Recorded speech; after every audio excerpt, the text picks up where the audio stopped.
Itanong mo kay Doc Larry, meron na tayong page. Paki-like and subscribe lang din yung page sa Facebook. Pero apparently, this coming June, meron na po tayong Facebook, YouTube, and TikTok. Lahat ng social media ay ilo-launch yung pilot episode ang itanong mo kay Doc Larry. Ayan. Sige po, open na po ulit yung floor. Direct, may tanong muna ako sa inyo. Sige po. Pwede nyo ikwento or explain kung paano yung presentation nyo nung parang dramatized eh. Yeah, it's a narrative comedy. Comedy, it's a community-based comedy situational health situational show. No, para siyang pag kinukwento natin, para siyang ang luma ng sinasabi kong basis. Parang Home Alone. No, syempre nandiyan si Tito Eki. Parang may Dolphy doon, no, nagkukwento at parang may doktor sa community nila, no? Isang suburban community na merong problema may crisis sa kanilang community sa barangay Ina ng Biyaya, Our Lady of Grace, kasi yung hospital ni Doc sa totoong buhay sa Caloocan. Yes, mayroong hospital si Doc doon. Yun yung ginawa namin community-based narrative. And then, laging pinapalitan ng City Hall ang community doctor. At si Doc lang ang natirang doktor na nagtagal. So doon nag-start yung problema. Kung paano niya i-handle ang isang suburban community sa Caloocan na may problema at may crisis sa health. Yun. Pero kahit sinong manonood, matututo kung paano maludunasan or Yes. paano gagawin. Yes po. Yan, sasagutin ni Doc. Paano yung procedure? Merong merong laging, every episode, merong problema. Yun, based na. Laging may sakit. Laging may sakit. Laging may sakit. Lahat, yung mga common na sakit ng seniors, mga bata, sa flood, tungkol sa baha, no? Lalo na yung problema sa baha. And mga basic na sakit, diabetes, heart problems, hypertension, lahat yon pwedeng itanong kay Doc Larry. Bakit ganitong paraan ng presentation na pinili? Kasi gusto naming ma-reach yung yung audience na masa. And sabi ko nga kanina, mula A to Z, gusto namin abutin. Kasi apparently, kapag ka in your face, yung mga kwento, nagsasalita lang yung doktor, na lang naman natin yan. Ayan na naman. Ginaganon lang. Ito hindi. I-engage ka namin sa kwento. And then, ganun pala yun. Dadalhin ka muna namin sa kwento para masolusyonan ng yung mga health problems ninyo. Not necessarily for Gen Z. No. Kasi di ba ang mas madaming may nararamdaman na yung may edad na. Yung may edad, and syempre yung mga CKD. Daming CKD ngayon. Gen Z yun. So, kaya nga, mula taas, anong baba? Kinagat ng aso, kinagat ng pusa, may mga alagang pusa ang mga Gen Z ngayon. Yun ang ginagawa nilang pet. Meron kaming episode para doon sa yun. Ayan, sasagutin ni Doc yung ibang mga questions po ninyo. Direct, bago lang namin tanongin si Doc, tanongin muna kita, why did you choose na ipalabas sa platform, the social media platform, instead of going mainstream? Gusto talaga namin mag-mainstream, pero ang idea talaga ni Doc, ikunin natin yung social media audience at saka social media platform kasi maraming, sabi nga ni Doc, maraming OFWs at marami siyang relatives na nasa ibang bansa na kailangan nating ma-reach, no? Ma-reach din natin ang mga Filipino audiences. Pangalawa, yung TV ay sobrang aga ng mga binibigyan na slots. Na napansin niyo ba yung mga umagang yung mga salamat Doc, Doc Wikipedia dati, at saka yung hiling-galing, yung slot na yun, walang nanonood. Walang masyadong nanonood. At nanonood sila, nakukuha nila, senior citizen lang. So ito ngayon, pwede mong hanapin at pwede mong i-browse sa oras ng mga tao. Yun yung mahalagay kasi oras ng mga tao eh. Diba, ganun na tayo ngayon. Oras ng mga tao, may pinalabas pala sila ng Friday. O sige, di ko pa napapanood, babalikan ko na lang siya. Pag pinalabas kasi, kumuha kami ng slot sa GMA, sa TV5, o sa anumang network ngayon, may slot lang na ibibigay na gusto nilang slot. Yun yung nagiging problema namin. Gusto ni Doc, ma-reach natin yung mga hindi nakapanood at hindi na mauulit-ulit yung episode na yun. At ang mamahal. To be honest, ito, frankly, kahit taga-TV, nagti-TV ako, ang mamahal ng slots ng TV Netflix. Siyempre, sabi ko nga, maliit lang yung project namin, pero malaki yung pangarap ni Doc para dito. So, yun. Yun yung mga basic na problem na malaki. Malaki ang bayad sa mga black tie. Pero wala problema sa amin kung sabi ko nga, may pumasok ng mga sponsorship, okay sa amin yun. May mga pumasok na pumasok ang Pure Gold, pumasok si ganito, okay sa amin yun. Pero hindi namin dinidream mag-network talaga. Dinidream talaga ni Doc na ma-reach yung audience na binabrowse lang yun, pinapanood lang sa social media. Gano'ng kahaba yung per episode? 15 minutes. 15 minutes. Tapos magkakaroon din ba kayo, kasi di ba uso yung mga vertical series na mga tig to 2 minutes na? Ganun din ba kayo? Sa ngayon po, hindi ako anti-vertical. Pero kasi sinot namin siya, kung mapapanood niyo po yung episodes namin, sinot namin siya ng pelikula. Kasi I'm not an anti-vertical, pero anti ako sa vertical. Kasi kinokontrol kami mga filmmakers. Kaya sinot namin sinushoot namin siya as pelikula. Ha? Even the texture, even the compositions, and even the cinematographers, even the soundman, and even the music, sinot ko siyang pelikula. Hindi ko siya sinot ng TV. Hindi ko siya sinot ng vertical. So, sinot talaga namin siyang pelikula. So, ganun, parang nanonood ka ng short film. Ganun yung pakiramdam. Yun po. Sige, sa kanila po, baka may gusto kayong itanong kay Doc ulit, or... Huminga ng malalim si Titay. Sinabi ko, pwede ko na. Pero, Doc, paano nyo pinipili yung mga sakit o kondisyon na i-discuss?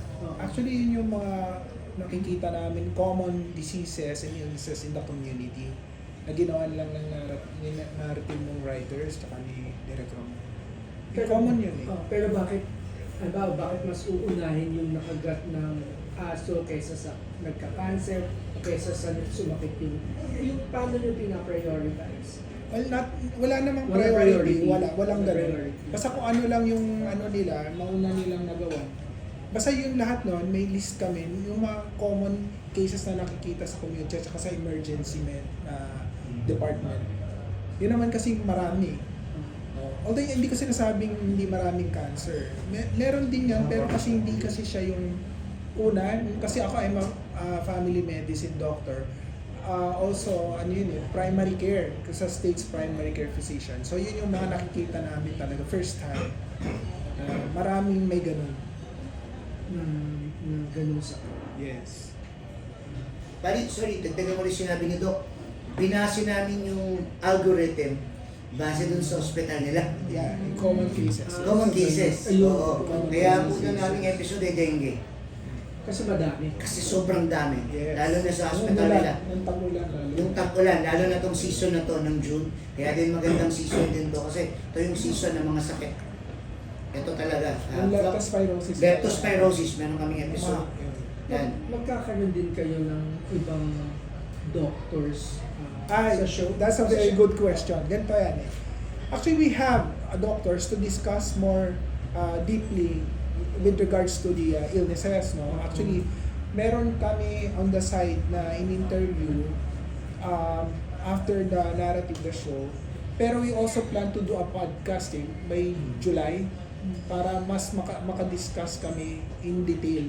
Kasi yung discussion with the doctor, ano lang siya, maikli lang, mga 5 to 10 minutes, mga ganyan. Meron din kami. So may ibang doctors doon na hindi siya talaga part of the narrative, pero in-interview siya para mas ma-discuss ng clearly yung tungkol doon sa dengue, leptospirosis, gano'n. Iniisip ko lang na especially pag dinidiscuss nila yung treatment or gamot or solution, minsan ba kailangan yung prenohan ng discussion? Baka lang kasi masyado nang maging malalim at boring na? Or baka maging medical advice na? Di ba dapat kasi kahit ano pang ang laging sinasabi is consult with your doctor. instead of watching a show. Yeah, They that's always say why, that. inano nga namin yan na talagang meron siyang suporta after para mas malinaw kasi baka mamaya may ma-misunderstood sila doon sa show, di ba?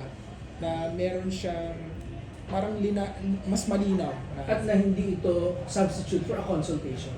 Yeah, Diba? something like that. Yeah. Kasi may yung mga tanong na yun came from a layman. Yung mga parang hindi ma-misunderstood ng public. And as I said, we are planning to do a podcast also to support our Na interactive. project. Interactive siya. Interactive. Yeah. No, sa July, mag-shoot kami ng gano'n na pwede magtanong online. Yeah, yung Edo. ang medical staff namin ang priority sa hospital. And eventually, sana, God willing, we will be inviting others. So separated ito, Doc, itong podcasting dito sa... No, I don't think so. I think it's more of a support. Support. Yeah. Sub Kasi project.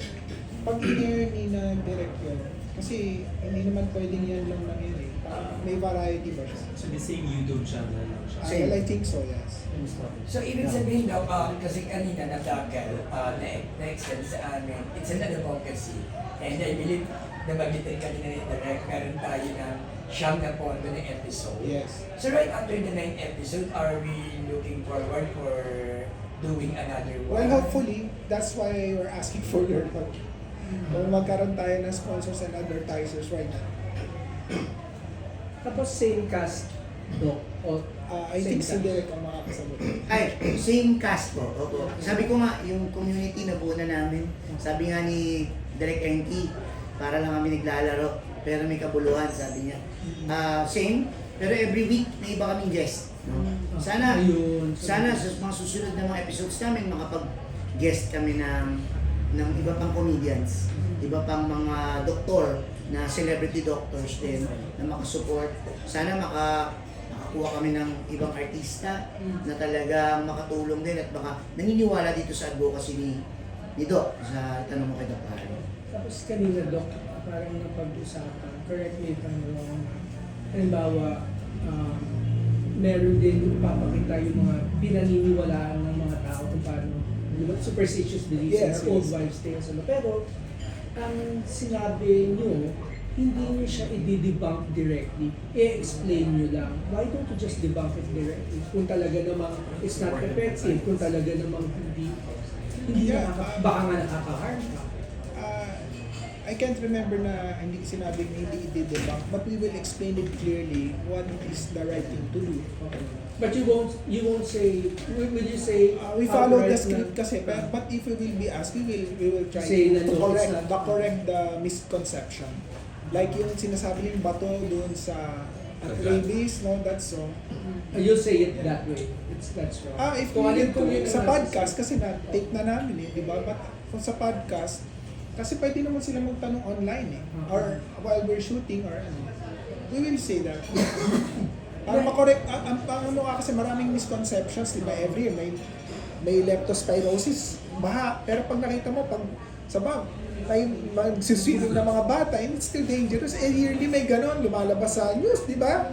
Ang daming namamatay dyan sa leptospirosis. Bakit ganon? Ibig sabihin, buhay pa rin yung misconception, di ba? Meron bang data kung gaano ka-harmful yung mga beliefs natin actually?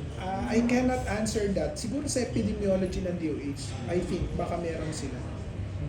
Ang gumagawa kasi ng mga ganyan DOH, but I'm not sure with regards to that. Tapos kanina nakita ko parang may tawas ano? Albularyo. Yung albularyo ba yun? Thank you. Thank you also.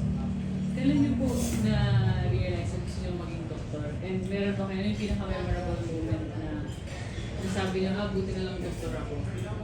Thank you for that question. I was practically born into it kasi ang ka namin halos lahat kami doktor. My dad is a well-known orthopedic surgeon. Siya yung nagtayo ng Institute of Orthopedics sa St. Luke's.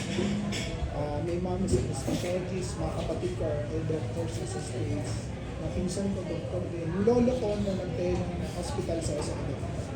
Yun. So yun, I was born into it and yun, doon ako familiar. So eventually, nagustuhan ko rin naman siya.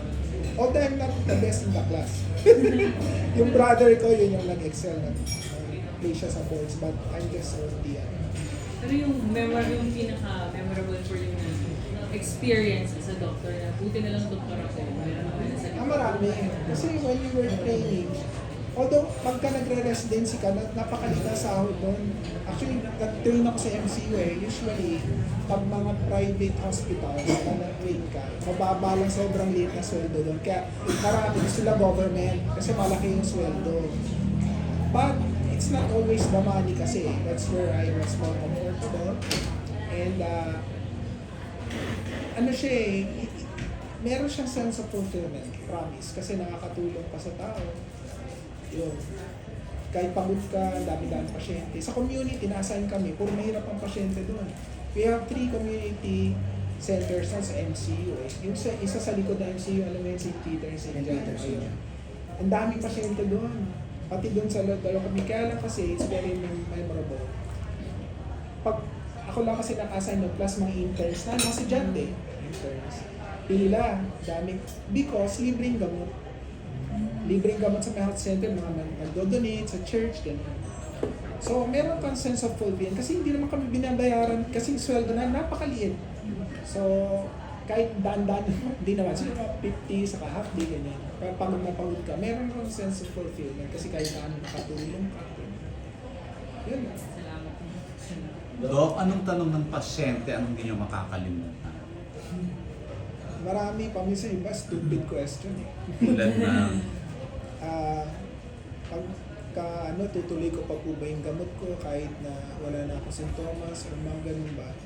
Or kailangan ko ba talaga paggawa yung laboratory? Wala akong pera. Punta na lang, sabi ko kahit sa government, paminsan libre, diba? Sa PhilHealth, o balance billing. Doc, isa na lang sa akin, medyo sensitive lang. Kasi aware naman tayo na yung mabilis na pagtaas ng HIV cases ngayon, di ba? Nasa news yan. Ano pong reaction niyo dyan? And tingin niyo po bakit? Actually, may time when I was training, tumaas na yan eh. Panahon pa ni, President Gloria ata. And there was a surge in HIV cases during that time. Kasi, there was a time na nag-train ako sa San Lazaro for 3 months for infectious disease fellowship. But nagkasakit kasi ako, hindi ko tinuloy. Na-assign ako doon sa H4 ward. Yeah, nakakaawin pa pasyente doon. Iba, 19 years old, Japayuki, nagka-HIV, tapos nagka-baby pa siya. Awa ka talaga.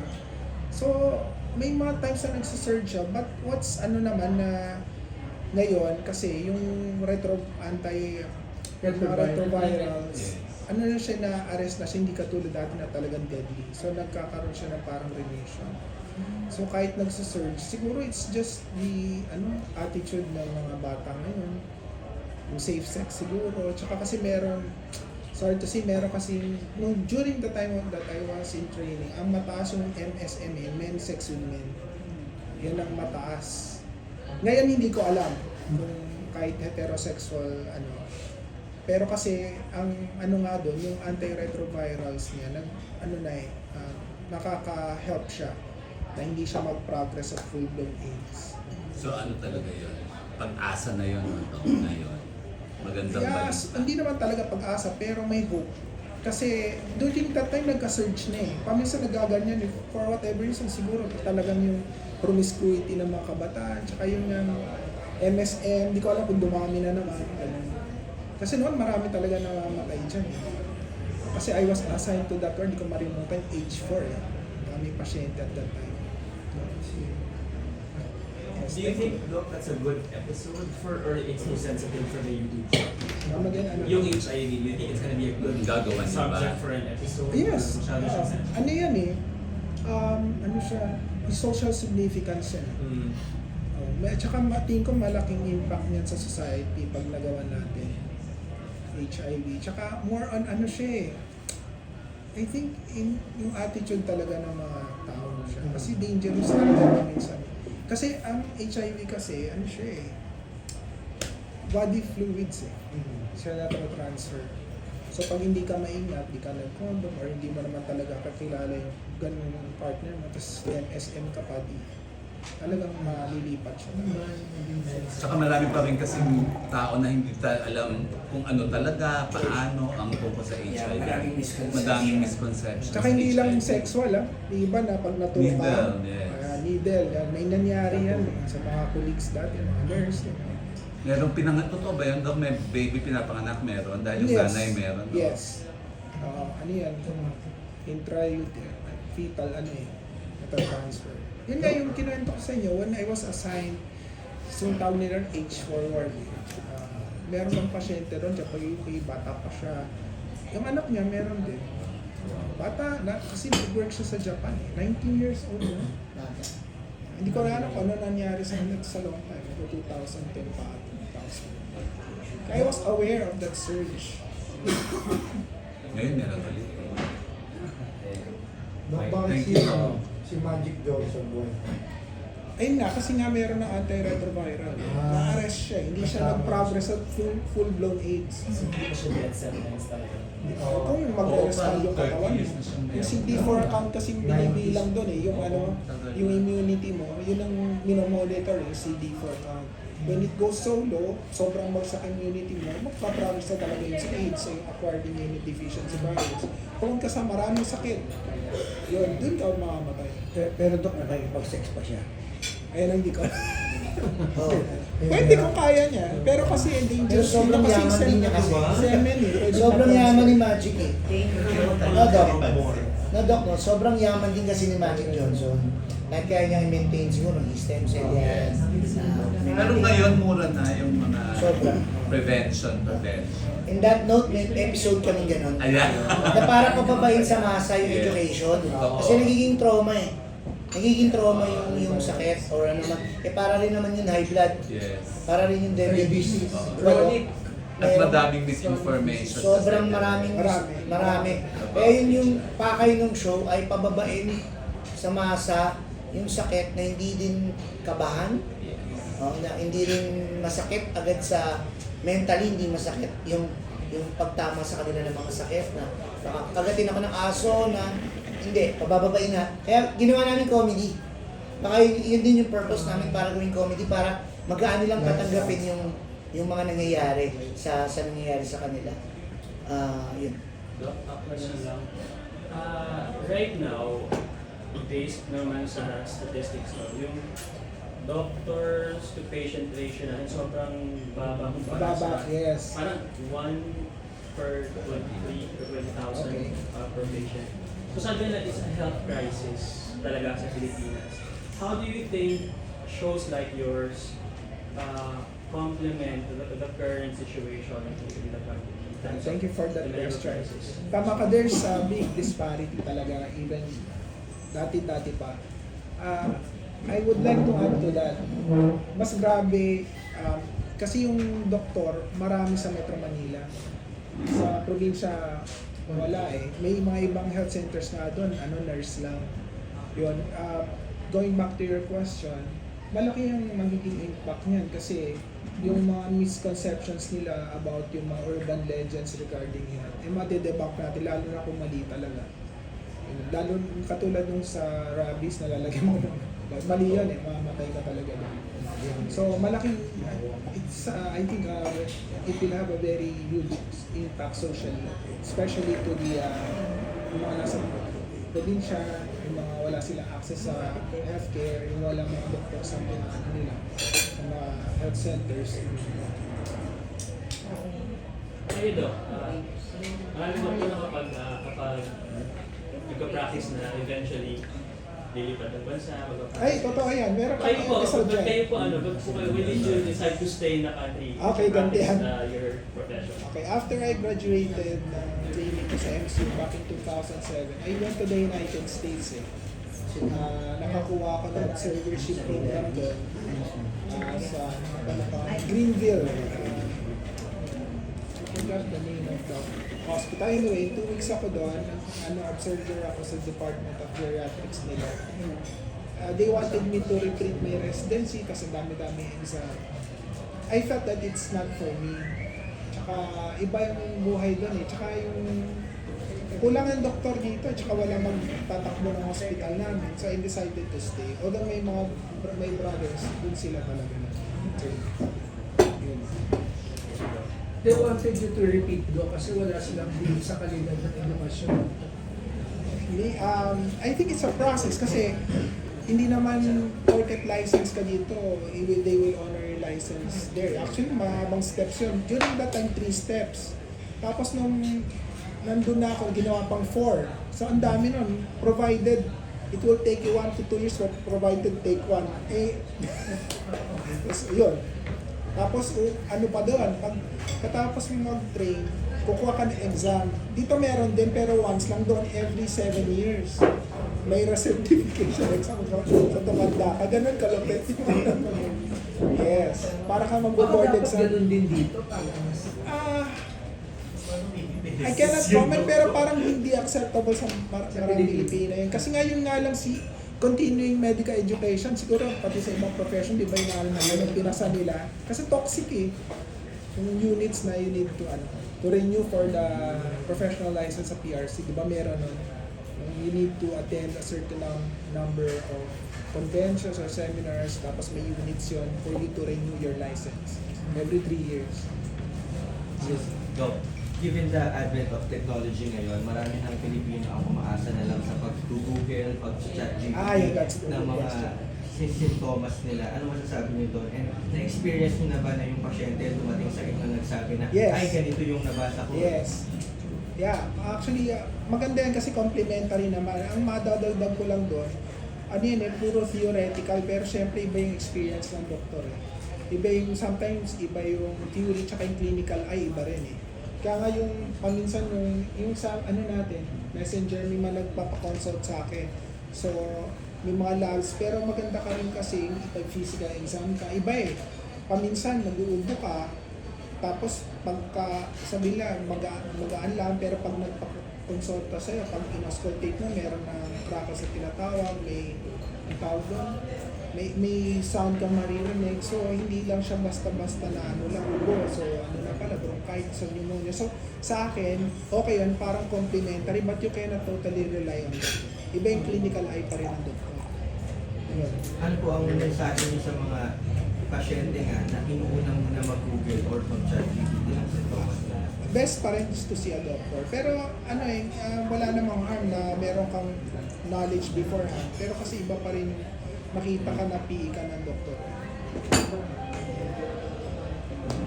Mahal daw magpa-doktor, Dok.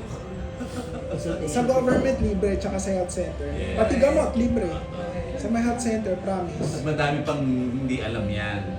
Di ba? Ang sad to say lang kasi paminsan, yung ibang health center, walang gamot. Hindi ko alam kung bakit. Ayoko na mag-comment. Pero yung Alam namin. Yeah. Yung kasi yung sa community center namin when I was training, may mga gamot kami doon. May mga donations eh. From yung mga NGO, sa church, gano'n. Yun, kaya maraming pasyente doon. Doc, sa sistema ba ng government natin in terms of medical issues, as a practicing doctor and as a licensed doctor, saan mo ba nakikita na, Doc, ang health issues? Saan ba papunta yung medicine ng Pilipinas? Actually, I cannot answer that. Sila lang. Tanungin natin si Direk Raman, baka may opinion siya. Kung ano ang estado ng bansa, yun naman ang estado ng Yes. health natin. Kung ganyan sa Senado, di ganun din tayo. May problema rin sa healthcare. Sorry, political. Balik tayo. What I can say lang kasi paminsan na sad to say napopoliticize siya kaya hindi pa. Yun na lang. Totoo yun. Yun na lang. Kasi sir, kasi daw kung sabi nila, mahirap pag may sakit eh. Totoo yan. That's true. That's why meron naman talagang government yan kasi yung health centers na talagang libre yung gamot.